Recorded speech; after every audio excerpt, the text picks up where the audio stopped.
Here we're going to be applying that definition of a Riemann sum, and it's not going to be as bad as that crazy formula seems. So it says compute the left endpoint Riemann sum for f of x is 1/2 x squared plus 1 using two equal subintervals over the interval from 0 to 2. So the first thing I want to say is anytime you see the word Riemann sum, you're thinking delta x. This is the only thing from that huge formula that you actually have to have memorized. Delta x is b minus a over n. So for this, we're using two equal subintervals. So n is 2. Remember, n is the number of subintervals. We have 2. And this 0 to 2 is our a to b interval. So to calculate delta x for this one, our b is 2 minus a is 0 over the number of subintervals is also 2. So we end up with 2 divided by 2. Our width of every box is 1. So now Riemann sum is just drawing boxes, finding their areas, and adding them all up.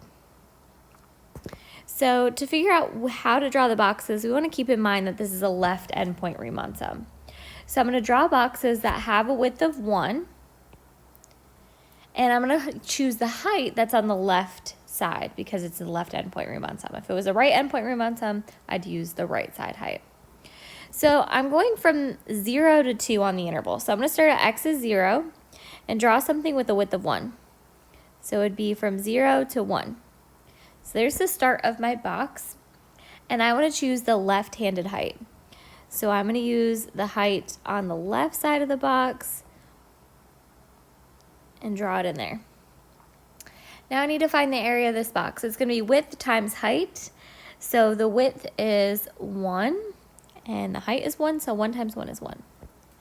All right, we're halfway done. We have 2 subintervals, which means 2 boxes.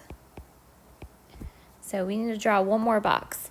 So from 1, this is the x value, and it's a width of 1. So I'm going to go from 1, and I know to stop at 2 to have a width of 1. And then I need to choose the height on the left. So I'm going to choose the height above 1. If I chose the height above 2, that would be the right-hand height. So I just want to choose the height at 1 and draw my box. Now I need the area of that box. It looks like it's a decimal, so it's halfway between 1 and 2. I would say that height is 1.5, and then the width is 1, so 1.5 times 1 is going to be 1.5. So our left Riemann sum is going to be adding up our 2 boxes. So it's going to be 1, the width of the area of our first box, plus 1.5, the area of our second box. Our left Riemann sum estimates the area under the curve to be 2.5. Is this perfect? Definitely not, because I see some area under this curve that's not accounted for with our boxes. So there's more area under the curve on the interval from 0 to 2 that we didn't account for with our boxes, those blue pieces there. So I would say this is an underestimate rather. It's smaller than what I think the actual area is. So I don't think it's perfect. One way to make it better would be to have more boxes. Having just 2 boxes isn't doing a great job, but if we had more, we would have a better answer. So let's go over how to do this without a picture.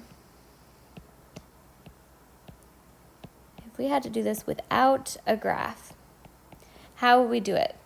Without a graph, you'd still start the same way. You'd say delta x is b minus a over n. I'm going to write it so much that it's easy to remember. So in this case, 2 minus 0 over the number of subintervals is 2. We would still get a width of 1, but let's say we didn't have a graph there to look at. What we would do is we would write our interval. We would write what was happening on the x-axis still, and we're going from 0 to 2 because that's the interval we were given. So I'm going to start at 0, and I'm going to add my width until I get to 2. So my width is 1, so 0 plus 1 is 1, 1 plus 1 is 2. So I'm basically drawing the x-axis to see how I would calculate a left Riemann sum without a picture, because you should be able to do it with or without the graph given. So the left Riemann sum is going to be the width, which is 1, times each height. So I'm going to choose the left-handed height. So on the interval from 0 to 1. I have to figure out which one's on the left. Well, between 0 and 1, I would say 0 is on the left. So I just accounted for the first box, even though I don't have a graph to draw it on. And then my second box would be between 1 and 2. And on the left is 1. So there's my second box. So our left Riemann sum is going to be our width 1 times each of our heights added up. And to figure out what the height is, we would just plug in and find the y value on the function. So plugging in 0, I'd have 1/2 times 0 squared, which is just going to be 0, plus 1 is 1. Plus plugging in 1 to our function, we'd have 1/2 times 1 squared. So we would have 1 squared is 1, times 1/2 is 1/2, plus 1, we would get 1.5. So our width times our height, we'd have 1 times 2.5, which would just be 2.5. So we can get the same answer with and without a picture. Again, I would still say it's an underestimate because we are missing some boxes with what we have there, but there's how we would do it with or without a picture. Draw the boxes in or just visualize it using a number line.